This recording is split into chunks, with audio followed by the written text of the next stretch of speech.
वज़ीर आला अली अमीन गंडापुर की ज़ेर सदारत अमन जिरगे का तीसरा इजलास मुनक्किद हुआ। इजलास का स्लोगन मकसद अमन ही तरक्की की कुंजी है। कबायली मशीरा, सियासी कायदीन और हुकूमत एक सफ में हैं और खैबर पख्तूनख्वा को खुशहाल बनाने के लिए मुत्तहिद हैं। मजीद इस रिपोर्ट में देखिए। वज़ीर आला खैबर पख्तूनख्वा अली अमीन गंडापुर की ज़ेर सदारत इलाकाई अमन व अमान पर तीसरा मुशावरती जरगा वज़ीर आला हाउस में मुनक्किद हुआ। इस जरगे में शुमाली और जनूबी वज़ीरिस्तान, ट्राइबल, सब डिवीजन के कबायली मशरान, सियासी रहनुमा, सूबाई हुकूमी असम्बली के अरकान और आला हुकाम ने शिरकत की। शुरका ने वज़ीर आला खैबर पख्तूनख्वा अली अमीन गंडापुर के इक़दामात को सहराते हुए कहा कि अमन हमारी बुनियादी जरूरत है और दहशतगर्दी के खिलाफ मुकम्मल एतिहाद जरूरी है।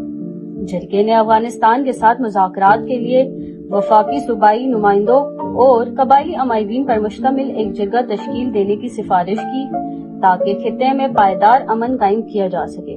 शुरका का कहना था कि तरक्की अमन के बगैर मुमकिन नहीं। वज़ीर आला अली अमीन गंडापुर ने अमन को मुश्तरका नस्बुल ऐन करार देते हुए खुशहाल और महफूज खैबर पख्तूनख्वा के लिए मिलकर काम करने पर जोर दिया।